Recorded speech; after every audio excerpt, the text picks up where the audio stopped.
যেভাবে লেখা আছে আমি সেভাবেই পড়ছি। রাসেল ভাই, আমি মোহাম্মদ নয়ন, নীলফামারী জেলার সৈয়দপুর থানা থেকে বলছি। ঘটনাটি আমি আমার বন্ধুর দাদার কাছ থেকে শুনেছি। ঘটনাটি ঢাকার কোনো এক এলাকার। আমার বন্ধুর দাদার ছদ্মনাম দিলাম খালেদ সাহেব। ওনার পাশের ফ্ল্যাটের এক দম্পতির সাথে ঘটনাটি ঘটে। তাদের ছদ্মনাম দিলাম রনি ও রিয়া। ঘটনাটি আমি আমার মতো করে লিখছি, যদি ভালো লাগে তাহলে পড়ে শোনাবেন, এই অনুরোধ রইল। ঘটনায় চলে যাই।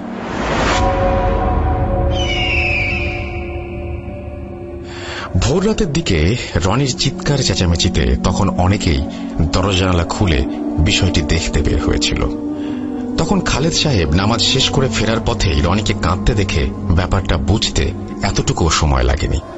তিনি আরো কয়েকজনকে সঙ্গে নিয়ে রিয়াকে বাসায় নিয়ে আসার ব্যবস্থা করেন। রিয়াকে ঘিরে বেশ থমথমে অবস্থা বিরাজ করছে সবার মাঝে। ঘর ভর্তি মানুষের ভিড় চোখে পড়ার মতো। নিচতলার ভাড়াটিয়া সোবাহান, চারতলার ইকবাল সাহেব, বাসার পাশের হাজি সাহেবও খবর শুনে চলে এসেছেন দেখতে। খালেদ সাহেবের স্ত্রী জাহিদা বেগম রিয়ার মাথায় পানি ঢালছেন। কিছুক্ষণ আগেই তার জ্ঞান ফিরে এসেছে, তবে কথা বলতে পারছেন না। জাহিদা বেগম বারবার কিছু জিজ্ঞেস করেও কাজ হয়নি। অবস্থা বেশি সুবিধার নয়, তা একবার ইশারায় বুঝিয়ে দিলেন পাশে থাকা খালেদ সাহেবকে। একটু পরেই রনি এক কাপ দুধ হাতে নিয়ে রান্নাঘর থেকে বের হয়ে আসে। জাহিদা বেগমের দিকে দুধের কাপ বাড়িয়ে দিয়ে বলল, চাচি দেখুন তো খাওয়ানো যায় কিনা, ওর শরীরে বোধহয় একদম শক্তি নেই। খালেদ সাহেব রনির এমন আচরণে মনে মনে বেশ খুশি হলেন। স্বামী হিসেবে ছেলেটা কতটা দায়িত্ববান, স্ত্রীর জন্য নিজের হাতে দুধ গরম করে নিয়ে এসেছে। এত কিছুর মাঝেও এই ব্যাপারটা তার মাথায় ছিল। এমন স্বামী কয়টা মেয়ে কপালে জোটে। খালেদ সাহেব এবার রনির দিকে তাকিয়ে বললেন, তা ব্যাপারটা কি একটু পরিষ্কার করে বলো তো বাবা। রনি একটা ফাঁকা চেয়ার দেখে বসে পড়ে। তাকে দেখে মনে হচ্ছিল সে ভেঙে পড়েছে এমন অবস্থা। পাশেই ছিলেন ইকবাল সাহেব। তিনি কাঁধে হাত রেখে ভরসা দিলেন রনিকে। রনি বলল, গতকাল সন্ধ্যা থেকেই একটু অদ্ভুত আচরণ করছিল রিয়া। আমি বাজার করে আসার পর দেখি অন্ধকারে বসে আছে। আমাকে দেখতে পেয়ে সেই যে হাত ধরে বসেছিল আর কোথাও যেতে দেয়নি। তারপর খাওয়া দাওয়া শেষ করে দুজনে শুয়ে পড়েছিলাম। আজানের একটু পরে ঘুম ভাঙলে দেখি সে বিছানায় নেই। বাসায় খুঁজে না পেয়ে ছাদে গিয়ে দেখি একপাশে পড়ে আছে। তারপরে সবকিছু তো আপনারা জানেন। খালেদ সাহেব সব শুনে মাথা নাড়লেন। তিনি কিছুক্ষণ চিন্তা করে বললেন, আচ্ছা, দরজা তো বন্ধ ছিল, আর আমি যতদূর জানি চাবি ছাড়া বাইরে যাওয়া যায় না। চাবি থাকে তোমাদের বালিশের নিচে, তাহলে চাবি ছাড়া সে বাইরে চলে গেল কিভাবে? আর এত রাতে ছাদে যাওয়ার কারণ কি হতে পারে? উপস্থিত দাঁড়িয়ে থাকা সবাই খালেদ সাহেবের কথায় সম্মতি প্রকাশ করে। রনি বলল, আমি তো কিছুই বুঝতে পারছি না, আর ছাদের ওই পাশে কিছুই নেই। ওর পা ছিল একটু বাইরে, একটু নড়লেই বড় ধরনের বিপদ হতে পারত। খালেদ সাহেব উঠে গিয়ে রিয়ার পাশে গিয়ে বসলেন। রিয়ার মাথায় হাত রেখে বললেন, এখন কেমন লাগছে তোমার মা? রিয়া বেশ আস্তে আস্তে বলল, একটু ভালো লাগছে এখন। আচ্ছা, কাল রাতে কি হয়েছিল যে তুমি এত রাতে ছাদে গিয়ে একা বসেছিলে? জিজ্ঞেস করলেন খালেদ সাহেব। রিয়া শোয়া থেকে বালিশে হেলান দিয়ে একটু উঠে বসে। রিয়া যা বলল, মাঝরাতে আমার হঠাৎ করে ঘুম ভেঙে যায়। বেশ কিছু মানুষের আওয়াজ কানে আসছিল। আমি পাশে তাকিয়ে দেখতে পাই সাদা কাপড়ে অনেকগুলো মানুষ উল্টো দিকে ফিরে দাঁড়িয়ে আছে। আমি তাদের জিজ্ঞেস করলাম, আপনারা কারা আর কার মৃত্যু হয়েছে? কেউ আমার কথার কোনো উত্তর দিচ্ছিল না। তারপর হঠাৎ করেই মানুষগুলো সামনের দিকে হাঁটতে শুরু করে। আমার তখন জেদ চেপে গেল। তাদের পিছু পিছু হেঁটে ছাদে গেলাম। সেখানে গিয়ে দেখতে পেলাম একদল মানুষ গোল হয়ে বসে আছে। একটি বাচ্চা ছেলে আমার দিকে তাকাতেই দেখি ওর মুখ ভর্তি রক্ত, আর সবাই রনির অর্ধ গলিত লাশ চিবিয়ে খাচ্ছে। রিয়ার সামনে এখনো যেন রাতের সেই ভয়ানক দৃশ্যগুলো ঘটে চলেছে। ভয়ে বেশ শক্ত করে জড়িয়ে ধরল জাহিদা বেগমকে। খালেদ সাহেব কিছু বললেন না। সব শুনে তিনি উঠে দাঁড়ালেন। ইশারায় রনিকে তার সাথে আসার জন্য বললেন। রনিকে সাথে করে বারান্দায় এসে দাঁড়ালো দুজনে। খালেদ সাহেব বললেন, রিয়ার অবস্থা দেখে মনে হচ্ছে একটা ট্রমার মধ্য দিয়ে গেছে সে। মানসিক অবস্থা বেশি ভালো নয়। তুমি বরং একজন ডাক্তারের কাছে আজই নিয়ে যাও। ডাক্তার আহসান নামে আমার একজন পরিচিত ডাক্তার আছেন। আমি ফোনে সবকিছু বলে দিচ্ছি ওকে। রনি খালেদ সাহেবের কথায় সম্মতি দিয়ে বলল, ঠিক আছে, আমিও তাই ভাবছিলাম, আর এভাবে বাসায় রাখা ঠিক হবে না।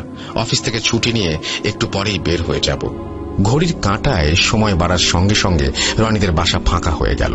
জাহিদা বেগম তখন রিয়ার পাশে বসেছিল। একটু পরে খালেদ সাহেব বললেন, এবার আমরা চলে যাই, দুজনকে একটু একা থাকতে দাও। জাহিদা বেগমও আর জোর করলেন না, রিয়ার মাথায় হাত বুলিয়ে ঠিক মতো খেতে বললেন। কিন্তু বেডরুম থেকে বেরিয়ে জুতা পরতে গিয়ে খালেদ সাহেব এক দৃষ্টিতে একটা কিছুর দিকে তাকিয়ে রইলেন। ব্যাপারটা বুঝতে পেরে জাহিদা বেগম বললেন, কি দেখেন ওইদিকে? খালেদ সাহেব স্ত্রীর মুখ চেপে ইশারায় জানলার দিকে তাকাতে বললেন। জাহিদা বেগম সেদিকে তাকিয়ে কিছুই বুঝতে পারলেন না। জিজ্ঞাসু দৃষ্টিতে তাকালেন খালেদ সাহেবের দিকে। খালেদ সাহেব ফিসফিস করে বললেন, গতকাল রাতে এই জানালায় আমরা একটা ছেলেকে দেখতে পেয়েছিলাম, মনে আছে তোমার? ছেলেটির মুখ ভর্তি রক্ত ছিল, এই দেখো তাজা রক্তের ছোপ ছোপ দাগ এখনো লেগে আছে। তার মানে রিয়া মিথ্যা বলেনি। জাহিদা বেগম ভয়ে কাঁপছেন, বিড়বিড় করে শুধু বললেন, তাড়াতাড়ি চলেন এই বাসা থেকে। দুপুরের দিকে রিয়াকে নিয়ে ডাক্তার দেখাতে বের হয় রনি। খালেদ সাহেবের দেয়া ঠিকানা অনুযায়ী উত্তরায় পৌঁছায় রনি। ডাক্তারের চেম্বার পেতে খুব একটা কষ্ট হয়নি দুজনের। ডাক্তার আহসান নাম বলতেই সবাই এক বাক্যে চেম্বার দেখিয়ে দেয়। চাপ শেষ করে বিকেলের পরে রিয়াকে ভেতরে যেতে বলে একটি ছেলে। কিন্তু রিয়ার দরজায় পা পড়তেই একটা অঘটন ঘটে গেল মুহূর্তে। দেয়ালে ঝুলানো কাচের ছবি হঠাৎ করেই নিচে পড়ে ভেঙে গেল। ব্যাপারটায় ডক্টর আহসান সহ তারা দুজনেই বিব্রতকর একটা পরিস্থিতির সম্মুখীন হল। হাসি মুখে এগিয়ে এসে হাত বাড়িয়ে বললেন, আমার নাম ডাক্তার আহসান।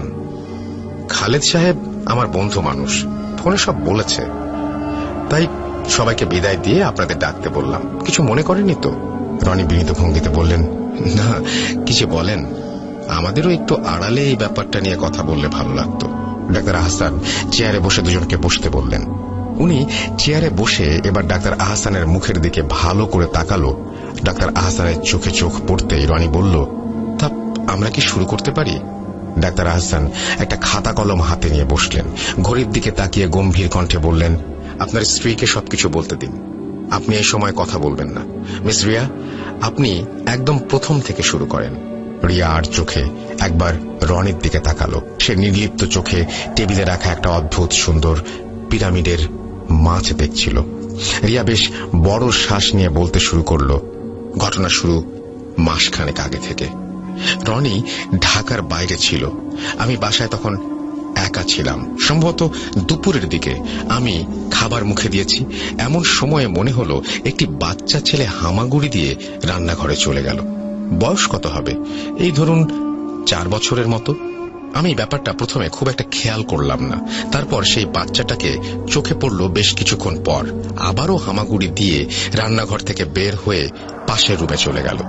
এরপর স্পষ্ট ছেলেটির হাতে বিস্কুট দেখতে পেলাম। আমি হাত থেকে প্লেট রেখে দৌড়ে রুমে ঢুকে দেখি কেউ নেই।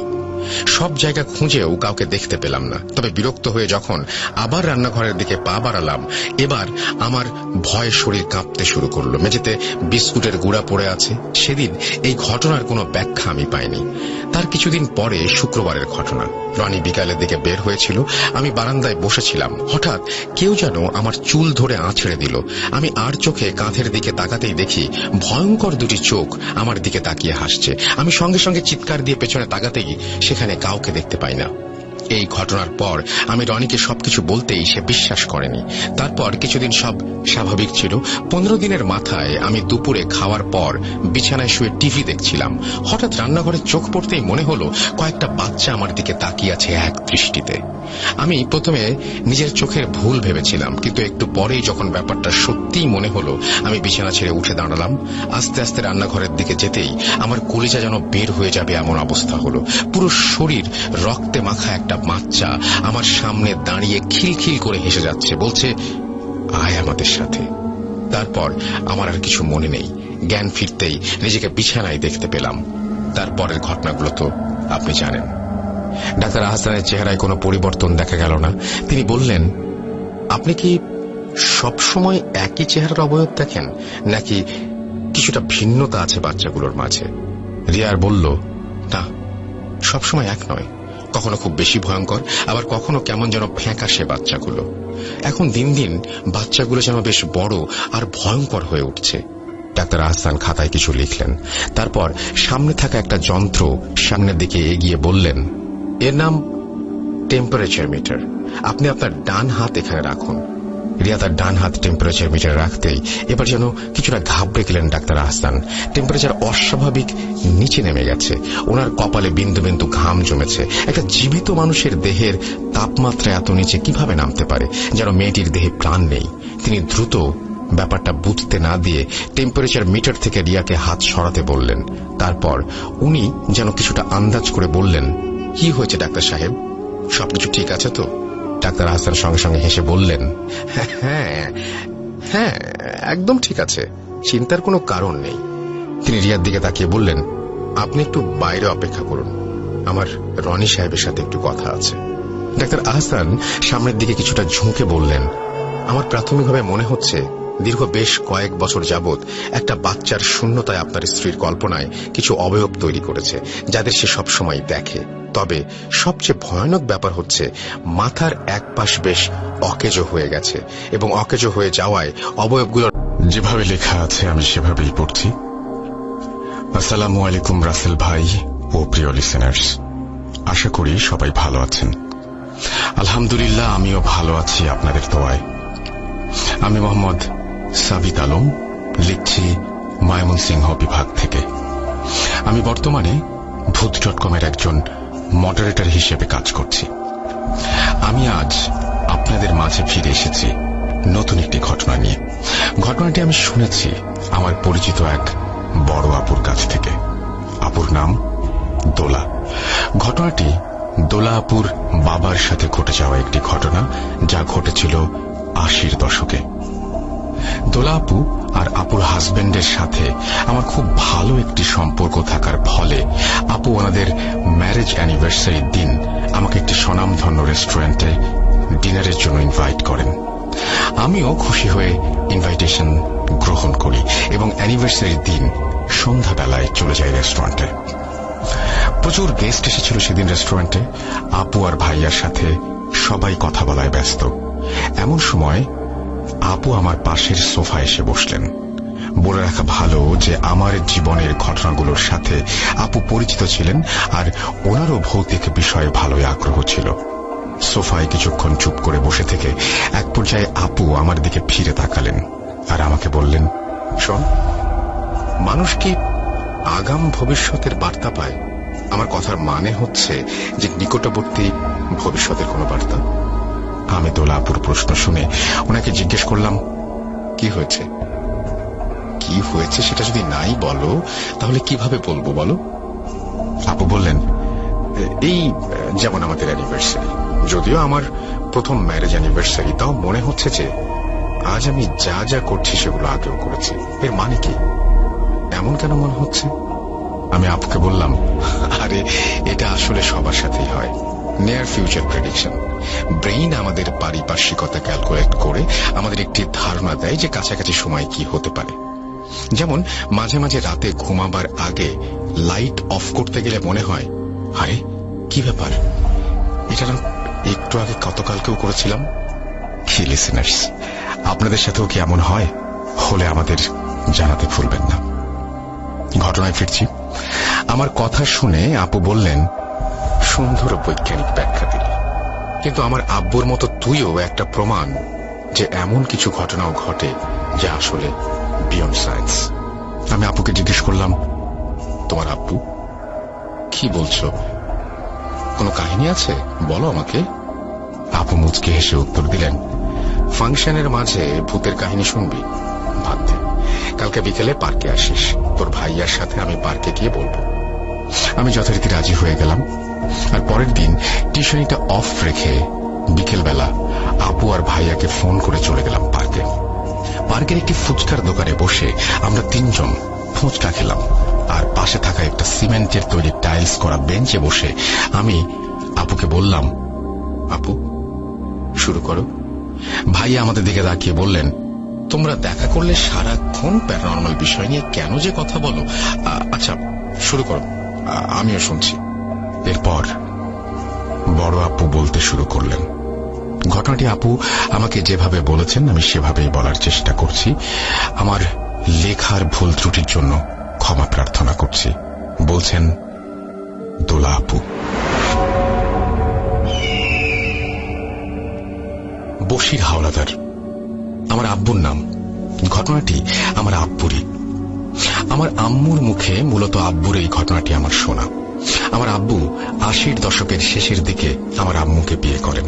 আমার আব্বু আম্মু দুজনের বাড়ি পাশাপাশি গ্রামে অবস্থিত ছিল। আমার আব্বুর গ্রাম থেকে আম্মুর গ্রামে যেতে 15 থেকে 20 মিনিট সময় লাগত হেঁটে যেতে। আব্বু কৃষিকাজ করতেন গ্রামে, আর আমার আম্মু ছিলেন গৃহিণী আর 5টা পরিবারের মতো। বলে রাখা ভালো যে আমার আব্বু দেখতে খুবই হ্যান্ডসাম চেহারার একজন অধিকারী ছিলেন এবং ওনাকে সবাই খুব সম্মান করতেন। বিয়ের পরে আমার আব্বু প্রথমবার আম্মুকে নিয়ে ওনার শ্বশুর বাড়িতে বেড়াতে যান। সেইবার আমার নানুর বাসায় পৌঁছে আমার আব্বু টিউবওয়েলে হাত মুখ ধুয়ে বিশ্রাম নেন, এরপর খেতে বসেন। দুপুরের খাওয়া শেষ করে আব্বু ওনার শ্যালকের সাথে বেরিয়ে পড়েন আর আমার নানুর পুকুরে মাছ ধরতে যান। সন্ধ্যায় আব্বু কাজ শেষ করে টিউবওয়েলে হাত ধুতে গেলে দেখলেন যে টিউবওয়েলের পাশে লাগোয়া একটি আম গাছের সাথে হেলান দিয়ে একজন মধ্যবয়স্ক লোক ছেঁড়া কাপড় পরে খুব দুঃখ ভারাক্রান্ত চেহারা নিয়ে দাঁড়িয়ে আছেন। আব্বু ওনাকে দেখে কিছুটা অবাক হয়ে ভাবলেন, কিরে বাবা, এই সময়ে এখানে এই উদ্ভট লোকটাকে? এমন ছেঁড়া টুপি কাপড় পরে আছে, আগে তো দেখিনি কোথাও। এই ভাবতে ভাবতে আব্বু লোকটাকে ডাক দিলেন, কে ভাই সাহেব, কে আপনি? এইখানে কেন দাঁড়িয়ে আছেন? কিন্তু সেই লোকটি কোনো উত্তর দিল না। এরপর আমার আব্বু ওনার শ্যালককে ডেকে আম গাছের দিকে ইশারা করে বললেন, দেখো তো ওই ভাই সাহেব লোকটা কে? আব্বুর শ্যালক অর্থাৎ আমার মামা এদিক ওদিক তাকিয়ে দেখলেন যে আম গাছের নিচে কেউ নেই। আমার মামা আব্বুকে বললেন, দুলাভাই কি কোন, কেউ তো নাই ওইখানে, ভুল ভাল দেখছেন, চলেন ঘরে যাই, মাছগুলা ঢাইলা কাটাকুটির কাজটা আগাই, এরপর রান্না হবে, আসেন আসেন। এই কথা বলে আমার মামা চলে আসতে গেলে আব্বু মামার হাত খপ করে ধরে বলেন, কিরে তুই কি অন্ধ, দেখোস না ওই যে লোকটা দাঁড়িয়ে আছে? আমার মামা কিছুটা বিরক্ত হয়ে আব্বুর হাত থেকে নিজের হাতটা ছাড়িয়ে কোনো কথা না বলে ঘরের ভেতর চলে গেলেন। এরপর আস্তে আস্তে আমার আব্বু আম গাছের কাছে গেলেন সেই লোকটিকে জানার জন্য। সেই লোকটি আব্বুর কাছে আসা দেখে আস্তে আস্তে আম গাছের পেছনে লুকিয়ে যেতে লাগলো। আর এরপর আব্বু আরেকটু কাছে গেলে আম গাছের ওপর থেকে একটি গম্ভীর পুরুষ কণ্ঠ ভেসে আসলো, আমার কলিজায় হাত দিয়েছিস, তোর কলিজা এবার আমি ছিঁড়ে খাবো, কিন্তু তোকে শুরুতেই মারবো না, তুই কষ্ট পাবি আর আমি দেখব, আস্তে আস্তে একেবারে শেষই মারব। এই কথা শুনে আব্বু ভয়ে দৌড়ে এসে ঘরের ভেতর ঢুকে যান। কিন্তু উনি বাসার কাউকে এই বিষয়ে কিছু বলেন না, কারণ উনি ভেবেছিলেন যে এই কথা বললে বাসার সবাই ওনাকে ভীতু ভাবতে পারেন আর ওনাকে নিয়ে উপহাস করতে পারেন। নতুন জামাইয়ের এসব খবর গ্রামের লোকেরা জানলে নানান কথাও বলতে পারে। এসব ভেবে আব্বু আর কাউকে কিছু বলেননি। এতটুকু বলে দোলা আপু একটা দীর্ঘশ্বাস ফেলে বলেন, সেদিন রাতের পর থেকে 2টি পরিবারের জীবন বদলে যায়। শোনেন কিভাবে? সেদিন রাতের বেলায় আব্বু আর আম্মু ঘুমিয়েছিলেন নিজেদের বিছানায়। এমন সময় আব্বু ওনাদের ঘরে কারো হাঁটা চলার শব্দ শুনতে পান, আর কে রুমে হাঁটছে দেখবেন বলে হ্যারিকেনের আলোতে উনি বিছানা থেকে উঠতে যান। যেই উনি বিছানা থেকে উঠতে যাবেন তখনই ওনার গলায় হাত দিয়ে কেউ ওনাকে বিছানায় শুইয়ে দেয় আর ওনার গলা টিপে ধরে ওনার শ্বাস রোধ করতে থাকে। উনি ওনার মুখের ওপর কারো নিঃশ্বাস অনুভব করতে থাকেন। একই সময় উনি সেই মানুষের হাত ধরে বুঝতে পারেন এটা আমার আম্মুর হাত। আমার আম্মুর হাতের চুড়িগুলো উনি ধরেই বুঝতে পেরেছিলেন। আব্বুর দম প্রায় আটকে যাচ্ছিল। এমন সময় আব্বু কথা বলতে চাইলে আম্মু ফিসফিস করে বলে ওঠেন, কথা বলবি না, আমার কলিজা কোথায়, ফেরত দে, নইলে তোকে ছিঁড়ে খাবো। আমার আম্মুর মুখে আব্বু এই কথা শুনে আম্মুকে জোরে একটা ধাক্কা দিয়ে ফেলে দেন আর নিজে মেঝেতে পড়ে যান। অনেকক্ষণ গলা টিপে রাখার ফলে আব্বুর শরীর অনেকটা আড়ষ্ট হয়ে গিয়েছিল। কিছুটা স্বাভাবিক হতেই উনি হ্যারিকেনের আলোতে দেখলেন আম্মু বিছানা থেকে 1 থেকে 2 হাত উপরে ভাসছেন। আর আব্বু ওনার রুমের এক কোনায় একটি কালো অবয়ব দেখতে পান। সেই অবয়বটা আব্বুকে আবার কিছু কথা বলছিল। কথাগুলো শুনে আব্বুর মনে হচ্ছিল যে কথাগুলো একই সাথে রুমের চার কোণ থেকে ভেসে আসছে। কথাগুলো এমন ছিল, ফেরতে ওকে আমি নিয়ে যাব, নিয়ে যাব, আমার সন্তানকে আমি নিয়েই যাব। কথাগুলো যেন আমার আব্বুর কানে সুই ফোটানোর মতো করে বিচ্ছিল। আমার আব্বু তৎক্ষণাৎ দুহাতে ওনার কান চেপে সজোরে আল্লাহ বলে চিৎকার দিয়ে অজ্ঞান হয়ে যান। এদিকে আব্বুর চিৎকার শুনে আমার মামারা আর বাসার সবাই আব্বুর ঘরের সামনে এসে দরজা ধাক্কা দিতে থাকেন। দরজার ভেতর থেকে তখন সবাই একটি আওয়াজ ভেসে আসতে শোনেন। আওয়াজটা ছিল, নরকের যন্ত্রণা দুনিয়ায় ভোগ করবি তোরা, আর তোদের বংশ আমি কাউকে ছাড়বো না। সবার জান কবজ করে আমি মালা গাঁথবো, মালা পরবো, আমার ছেলেকে পড়াবো। আমাকে তোরা চিনিস না, আমাকে তোরা চিনিস না, আমাকে তোরা চিনিস না। এসব কথা শুনে আমার মামারা মিলে দরজা ভেঙে ফেলেন আর হ্যারিকেন বাতি নিয়ে ভেতরে ঢুকে যা দেখেন তাতে সবার হুঁশ উড়ে গিয়েছিল। ওনারা দেখলেন আমার আব্বু আর আম্মুকে কোনো এক অবয়ব দুই হাতে ওনাদের গলায় ধরে মেঝে থেকে কিছুটা উপরে তুলে ধরে রেখেছে। এই দেখে আমার ছোট মামা দৌড়ে গিয়ে আমার আব্বু আম্মুকে ছাড়াবার চেষ্টা করলে সেই অবয়ব আমার আম্মু আব্বুকে ছেড়ে দিয়ে হাওয়ায় মিলিয়ে যায়, আর আমার আম্মু আব্বু সহ আমার মামা মেঝেতে পড়ে যান। আমার আম্মু আব্বুকে সাহায্য করতে সবাই যখন ওনাদের কাছে যেতে লাগলেন, তখনই আমার মামা মেঝেতে শুয়ে দাঁতে দাঁত চেপে কটকট শব্দ করতে লাগলেন আর খিচুনি গলায় হাসতে লাগলেন আর বলতে লাগলেন, আমার জমি জায়গা আমার, আমার সন্তান আমার, তোদের এত বড় সাহস কোথায় নিয়ে যাবি, কিভাবে নিবি? আমি আছি রাস্তায়, আমাকে দেখ, আমাকে দেখ, দেখ আমাকে, আমার চেহারা দেখে তোরা কি পারবি বেঁচে থাকতে? মামার এমন অদ্ভুত আচরণের ফলে সবাই কয়েক কদম পিছিয়ে যান। এদিকে সবার চিৎকার আর শোরগোলের ফলে গ্রামের আরো কয়েকটি পরিবার সাহায্য করার জন্য চলে আসে। ওনারা সবাই এসে দেখেন আমার ছোট মামা আমার আব্বুর বুকের ওপরে বসে আব্বুর বুকে হাত দিয়ে চেপে ধরে আছে আর হাসছে। যুবক বয়সী লোকেরা আমার আরো দুই মামার সাথে মিলে আমার ছোট মামাকে ধরে উঠিয়ে নিয়ে আসেন। এরপর আমার আব্বু আম্মু জ্ঞান ফেরানো হলে আমার আব্বু ওনাদের রাতের সব ঘটনা খুলে বলেন। আমার আব্বু আম্মুকে জিজ্ঞেস করলেন যে উনি কিভাবে শূন্যে ভেসেছিলেন আর কি হয়েছিল ওনার। উত্তরে আমার আম্মু বললেন যে আমার মনে হলো আমি কোনো এক অপরিচিত জায়গায় আছি, যেখানে আমি ভাসছি আর আমার গায়ে অসংখ্য মৌমাছি এসে বসে আছে আর ওরা আমার গায়ে শুল ফুটিয়ে দিচ্ছে। আমি ব্যথায় চিৎকার করছিলাম, কিন্তু কেউ শুনতে পায়নি। এসব শুনে সবাই মিলে আমার মামার ঘরে গিয়ে দেখেন মামা বিছানায় শুয়ে আছেন আর মনে হচ্ছে যেন মামা খুব ক্লান্ত। ওনাকে যখন সবাই জিজ্ঞেস করলেন যে উনি কেন ওই সব কথা বলছিলেন, তখন আমার মামা বললেন, দুলাভাইকে ধরে মেঝেতে নামাতে গেলে আমি আমার নাভির কাছে প্রচন্ড ব্যথা অনুভব করি আর বুকের ভেতর মনে হচ্ছিল কেউ হাত ঢুকিয়ে দিয়েছে, আর সেই হাত মুঠো করে আমার বুকের ভেতরে সব জিনিসপত্র টিপে ধরেছে। আর আমি যখন ওসব বলছিলাম তখন আমার জ্ঞান ছিল, আমি বুঝতে পারছিলাম আমি খারাপ কিছু বলছি, কিন্তু থামাতে পারছিলাম না নিজেকে। আমার আব্বু আম্মু আমার মামার কথা শুনে সবাই সিদ্ধান্ত নেন ওনাদের ভোরবেলা গ্রামের মসজিদের ইমাম সাহেবের কাছে নিয়ে যাবেন, কিন্তু ওনাদের কারো অবস্থা মসজিদ পর্যন্ত যাবার মতো ছিল না। ভোরবেলা আমার নানু মসজিদে গিয়ে দেখেন ইমাম সাহেব ওনার ব্যক্তিগত কারণে ছুটি নিয়ে নিজের গ্রামে চলে গেছেন। তাই কোনো কুল কিনারা না পেয়ে মসজিদ থেকে অন্য এক হুজুর নিয়ে আসেন আমার নানু। হুজুর বাসায় ঢোকার সময় মুরগির খোপের সামনে দাঁড়িয়ে আঁতকে উঠে বলেন, ইয়া আল্লাহ, মাবুদ, রক্ষা করো। এই বলে উনি দৌড়ে মসজিদের দিকে চলে যান। আমার নানু ওনার পেছন পেছন দৌড়ে যাচ্ছিলেন আর ওনাকে ডেকে জিজ্ঞেস করছিলেন, হুজুর কি হলো, কোথায় যান, কি হলো হুজুর? আমার নানুর কথা শুনে হুজুর রাস্তায় আস্তে আস্তে দাঁড়ালেন আর নানুকে বললেন, শয়তান, ইবলিশের বংশ এটা, আমাকে ডাকবেন না, দোহাই লাগে। এই চেহারা দেখে আমার সাহস মরে গেছে, আল্লাহর ওয়াস্তে আমাকে ডাকবেন না, আমি নিরুপায়, আমি এসব কাজ চাই না, মাফ করবেন আমাকে।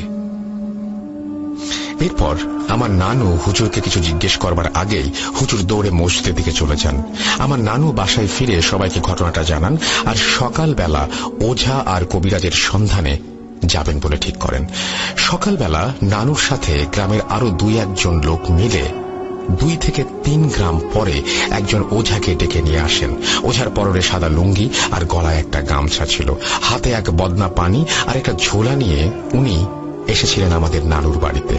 ওঝা মেঝেতে দাঁড়িয়ে মুরগির খোপের দিকে তাকিয়ে একটা পাখির খাঁচা দেখিয়ে জিজ্ঞেস করেন, এই পাখিটাকে কে ধরে এনেছে? সেই নরপিশাচকে আমার সামনে হাজির কর তোরা। এরপর আমার আব্বু উঠে এসে বললেন, কবিরাজ সাহেব, পাখিটা আমি আনছি। উত্তরে কবিরাজ বললেন, মরতে যখন এত ইচ্ছা তাহলে গলায় দড়ি দে, বিষ খা, পরিবার নিয়ে কেন মরবি? কোথায় পেলে এই পাখি? আমার আব্বু বললেন যে গতকাল বিকেলে মাছ ধরতে গিয়ে পাখিটা পেয়েছিলাম। তখন আমার আম্মু বলে উঠলেন, গতকাল মাছ ধরা শেষ করে আব্বু একটি বন্য পাখি হাতে করে ধরে নিয়ে আসেন। পাখিটা আব্বু কোথায় পেয়েছেন আমার আম্মু ওনাকে এই কথা জিজ্ঞেস করতেই উনি বলেন, আরে রহিমা, মাছ ধরতে গিয়ে দেখি পাশের বড় শিউলি গাছে পাখিটা বসে আছে, দেখে ভালো লাগলো তাই ধরে নিয়ে এলাম। একটা বাঁশের খাঁচার ব্যবস্থা করতে বলো তো, পাখিটা পুষবো। আমার আব্বুর কথা শুনে আমার আম্মু আমার নানুকে একটি খাঁচার ব্যবস্থা করতে বলেছিলেন। এর মাঝে পাখিটিকে মাটির ফ্লোরের উপর রেখে একটি বাঁশের মাচা তার ওপর দিয়ে পাখিটাকে আটকে রাখা হয়। কিছুক্ষণ পর খাঁচা চলে আসলে পাখিটা খাঁচায় রেখে খাঁচাটি মুরগির খোপের কাছে রেখে দেয়া হয়। আম্মুর এই কথা শুনে ওঝা বললেন, এটা জিনের বাচ্চা। এই জিন কোন ছোটখাটো ঘুরে বেড়ানো জিন না, এই জিন হলো অবাধ্য আর মারাত্মক শক্তিশালী। স্থলজ জমি জমাতে এদের বসবাস। এদের আমাদের বিদ্যায় খবিশ বলে। একবার যাকে ধরে তার পরিবার শেষ করে যায় এই জিন। ফরাসি শাস্ত্রে এদের নাম ঘুলা। ঘুলারা অকারণে মানুষের ক্ষতি করে না, কিন্তু কেউ এদের ক্ষতি করলে নির্বংশ করে ছেড়ে দেয়। আমি আমার জীবনে ঘুলার মুখোমুখি হই নাই, দেখি কি করতে পারি। এরপর ওঝা নানুদের কিছু জিনিস জোগাড় করতে বলেন। জিনিসগুলো ছিল লেবু, তারকাটা, আজকের জবাই করা গরুর রক্ত লাগানো সাদা কাপড়, আমার আব্বুর চুল, আব্বুর গতকালের পরনের লুঙ্গি, একটি সদ্য পেরে আনা ডাব আর গ্রামের কবরস্থানের পুরনো মাটি। সবকিছু জোগাড় করতে করতে সন্ধ্যার মতো হয়ে গেলে ওঝা সবকিছু সাজিয়ে নিয়ে বসলেন। উনি একটি বৃত্ত এঁকে সেই বৃত্তের ভেতর পাখির খাঁচা সহ রাখলেন, আর এরপর একটি বড় বৃত্ত এঁকে নিজে সেটার এক পাশে বসে অপর পাশে আব্বুকে বসিয়ে ধূপবাতি জ্বালিয়ে ধোয়া তৈরি করলেন আর কয়েকটা মোমবাতি জ্বালিয়ে চারপাশে রাখলেন। এরপর উনি কিছুক্ষণ মন্ত্র পড়ে খাঁচা থেকে পাখিটাকে বের করে নিজের ঝুলিতে থাকা একটা ছুরি বের করলেন। কিছু পড়লেন আর ছুরিটায় ফুঁ দিলেন। এরপর উনি ছুরিটাকে সাদা কাপড়ে লাগানো গরুর রক্তের ওপর রাখলেন। নানুরানা ডাবটার মাথা কেটে মন্ত্র পড়ে উনি ডাবটা এক পাশে রাখলেন। এরপর আব্বুর গতকালের পোড়ানো লুঙ্গির এক পাশ কেটে একটা লেবুর সাথে সেটা 7টা পিন বা তারকাটা দিয়ে আটকে দেন। এরপর কিছু মন্ত্র পড়ে পাশে রাখা ছুরিটা তুলে নেন আর খাঁচা থেকে পাখিটাকে বের করে সেই ছুরি দিয়ে জবাই করে ফেলেন আর পাখির গলা থেকে কিছুটা রক্ত সেই ডাবের পানির সাথে মিশিয়ে দেন। পাখিটাকে জবাই করার সাথে সাথে অনেক দূর থেকে একটা আর্তচিৎকার ভেসে আসে সবার কানে। কেউ যেন খুব কষ্ট নিয়ে কাঁদছিল। এই কান্না শুনে সবার এতই কষ্ট হচ্ছিল যে কেউ কেউ ওই কান্না শুনে নিজেরাই কাঁদছিল যেই জায়গায় সেই জায়গায় উপস্থিত থেকেই। আস্তে আস্তে আশেপাশের গাছপালার উপর ঝড় বয়ে যেতে লাগলো আর সবাই কান্না জড়ানো গলায় শুনতে পায়, আমার ছেলে, আমার কলিজার টুকরা, ওকে মারলি তোরা, তোদের আমি ছাড়বো না, কসম লাগে একটার জান আমি নিজ হাতে নেব, নিজ হাতে আমি নেবই। আস্তে আস্তে ঝড় থামতে লাগলো। এরপর ওঝা মুচকি হেসে ধূপবাতির ওপর কবরে পোড়ানো মাটি ছিটিয়ে দেন আর ঝুলি থেকে একটি কাপড়ের পুতুল বের করে সেই পুতুলের মাথায় পাখির রক্ত মিশ্রিত ডাবের পানি লাগিয়ে দেন। লেবু থেকে পিন খুলে আব্বুর লুঙ্গির টুকরা সহ সেই পিনগুলি সেই পুতুলের গায়ে ঢুকিয়ে দেন। এরপর কবিরাজ ধূপবাতির ওপর কিছু ডাবের পানি ফেলে আগুন নিভিয়ে কালো ছাই আর নানু, 3 মামা, আমার আব্বু সহ 7 জনের কপালে লাগিয়ে দেন আর বলেন, এই জিনিসকে আমি আমার দাস বানিয়ে নিলাম। ও আর তোদের কাছে আসবে না। আমাকে এখানে ডেকে তোরা কি যে ভালো করেছিস তা তোরা জানিস না। আমার কাজ হয়ে গেছে। টাকা পয়সা, কোনো দান দক্ষিণাও আমার লাগবে না। চলি। এই বলে ওঝা চলে যায়। সেদিন রাত থেকে আর কোনো সমস্যা হয় নাই আমার আব্বু আম্মুর। কারোরই কোনো সমস্যা এরপর থেকে আর হয়নি। কি ভাবছেন ঘটনা শেষ? বাকিটা শুনবেন না? ঘটনার মধ্য প্রান্তে আছি আমরা, শুনতে থাকুন। সেদিনের পর প্রায় 5-6 মাস কোনো সমস্যা হয়নি আমাদের পরিবারের সাথে। আব্বু আম্মু কয়েকদিনের মাঝেই দাদু বাড়ি ফিরে আসেন। বাসায় ফিরে আমার নানু বাড়িতে ঘটে যাওয়া ঘটনাগুলো দাদু বাড়িতে জানানো হয়নি। কিছুদিনের মাঝে খবর আসে আমি আম্মুর গর্ভে এসেছি। বাসার সবাই খুশি, কিন্তু এই খুশির ওপর এমন একটা ভাটা পড়তে যাচ্ছিল যা আমাদের পরিবারের জীবন বদলে দিতে যাচ্ছিল। একদিন আমার আব্বু সন্ধ্যেবেলা কাজ শেষ করে বাসায় ফিরে আম্মুকে বললেন, রহিমা, বুকে খুব ব্যথা হইতেছে, মনে হইতেছে কেউ সুই ফুটাইতেছে আমার বুকে, দম আটকায় যাইতেছে। আমার আব্বুর এই কথা শুনে আম্মু ভাবলেন হয়তো সারাদিন কাজ করার ফলে আব্বু একটু অসুস্থ হয়ে গেছেন। তাই আব্বুকে সরিষার তেল মালিশ করে আম্মু আব্বুকে খাবার খেতে বলেন। কিন্তু আমার আব্বু সেদিন আর কিছু না খেয়ে ঘুমাবার জন্য শুয়ে পড়েন। মধ্যরাতে আম্মু আব্বুর মুখ থেকে কিছু আওয়াজ শুনতে পান। ওটা আব্বুর গলার আওয়াজ ছিল না কোনো মতেই বলে আম্মুর ধারণা। আওয়াজগুলি ছিল কিছুটা এমন, আমার শিকার, ওকে আমি নেব, তুই না, আমি আমি। এরপর উনি অন্য মহিলার আওয়াজে বলছিলেন, আপনার প্রতিশোধ আমি নিয়ে নেব, ও আমার। এরপর আমার আব্বু বলছিলেন, তোর এত বড় সাহস, আমার গ্রাস নিতে চাস? এই বলে আব্বু নাকি এক ঝটকায় বিছানা থেকে উঠে পাশে থাকা হ্যারিকেন বাতির কাঁচ দেয়ালে বাড়ি দিয়ে ভাঙলেন, আর হ্যারিকেনের ভেতর থেকে কেরোসিনের তেল নিজের পায়ের ওপর ফেলে হ্যারিকেনের সলতের আগুন নিজের পায়ে লাগিয়ে দেন। এরপর আব্বু হাসতে হাসতে বলেন, দেখ দেখ দেখ, আমার শিকার, তোর সাধ্য নেই আমার শিকার কেড়ে নেয়ার। এসব দেখে আমার আম্মু চিৎকার করতে থাকেন আর দৌড়ে দরজা খুলে বাড়ির সবাইকে ডেকে আনেন আর পানি এনে দ্রুত আব্বুর পায়ে ঢেলে আগুন নিভিয়ে দেন। এরপর আব্বু মেঝেতে পড়ে যান আর তীব্র ব্যথায় চিৎকার করতে থাকেন। কখনো নিজের হাত, কখনো নিজের পা, কখনো নিজের মাথায় হাত দিতে থাকেন। মনে হচ্ছিল যেন উনি ওনার হাত, পা আর মাথায় খুব ব্যথা অনুভব করছিলেন। এর কিছুক্ষণ পর আব্বু অজ্ঞান হয়ে যান। এরপর আব্বুর পায়ে হলুদ লাগিয়ে আব্বুকে বিছানায় তুলে অনেক চেষ্টা করে ওনার জ্ঞান ফেরানো হয়। জ্ঞান ফিরতে আব্বু বলেন, ও ফিরে এসেছে, আমাকে নিয়ে যাবে, ওনাদের নিয়ে যাবে, কেউ বাঁচবে না, কেউ না। আব্বুর মুখে সব কথা শুনে আব্বুকে জিজ্ঞাসা করা হলো কি হয়েছে। আব্বু কিছু বলে না। এরপর আমার আম্মু কাঁদতে কাঁদতে সবাইকে নানু বাড়ির ঘটনা খুলে বলেন। ঘটনা শুনে আমার দাদু বাড়ির সবার চোখ কপালে উঠে গিয়েছিল। পরের দিন সকালে আমার দাদু আমার চাচাকে নিয়ে নানু বাড়ি যান আর সব ঘটনা জানেন।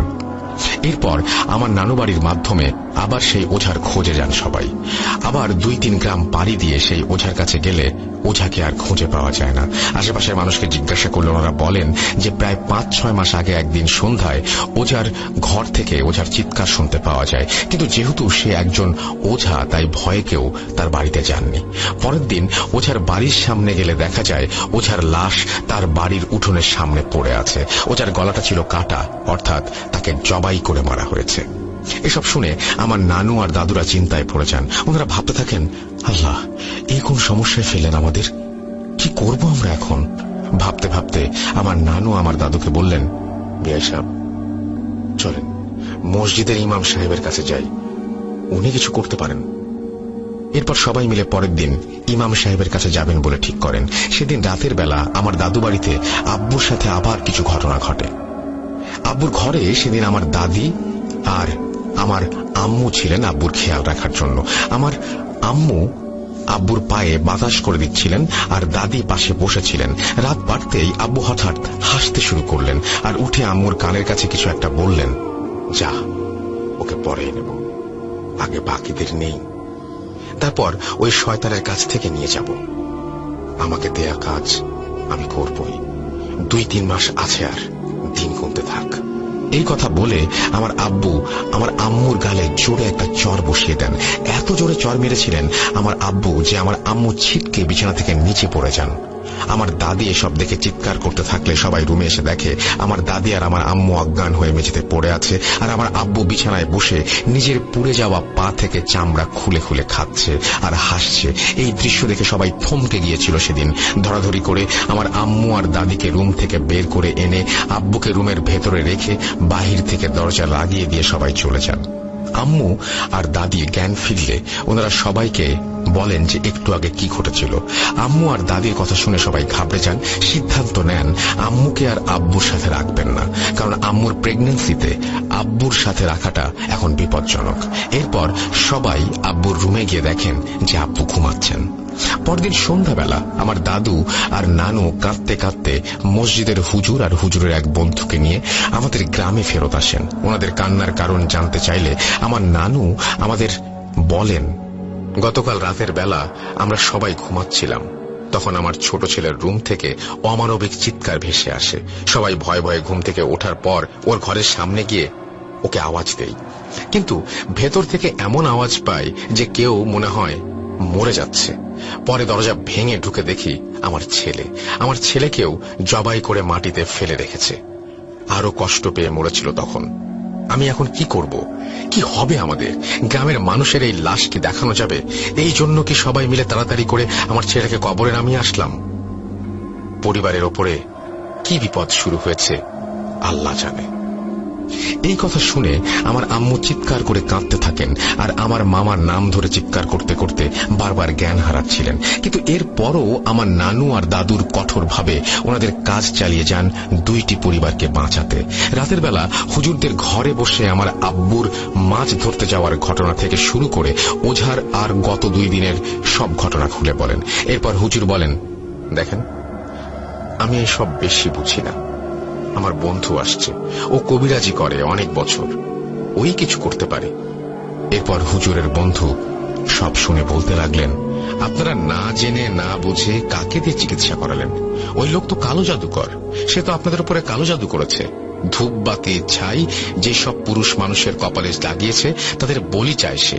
আর ওই জিন খুব শক্তিশালী ছিল, তাই ওর ছেলেকে ওঝা মেরে ফেলে। আর ছেলেকে মারার ছুরির ভয় দেখিয়ে আর পুতুলে লাগানো ছেলের রক্ত দিয়ে ওঝা ওই জিনকে বশ করতে চেয়েছিল, কিন্তু পারছিল না। এদিকে তার 7টা বলি লাগবে কোনো সাধনা পূর্ণ করতে।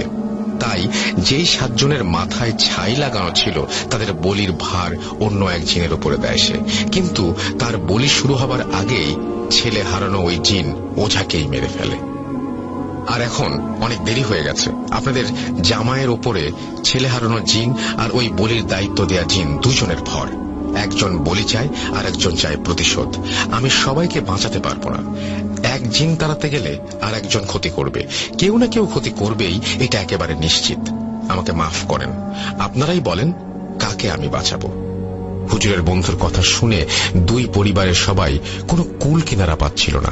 একজনের মৃত্যু হয়েছে ইতোমধ্যে, আরো 6 জনের জীবন এখন মৃত্যু পথে। সেদিন রাতে শোকাবহ 2 পরিবারের কেউ ঘুমোতে পারল না। গভীর রাতে আবার আব্বু হেসে ওঠেন, ঘুমের মাঝখানে বলেন, একটা গেছে, 6টা বাকি, নিয়ে যাব। পরক্ষণে আবার বলে ওঠেন, ওকে আমি নিতে দেব না, তুই ওকে নিতে পারবি না। এই সব বলে আমার আব্বু বিছানায় বসে পড়েন, আর হ্যারিকেনের আলোতে সবাই দেখতে পান যে আমার আব্বুর চোখের 2 মণি বিপরীত দিকে সরে গেছে, অর্থাৎ ডান চোখের মণি ডান কানে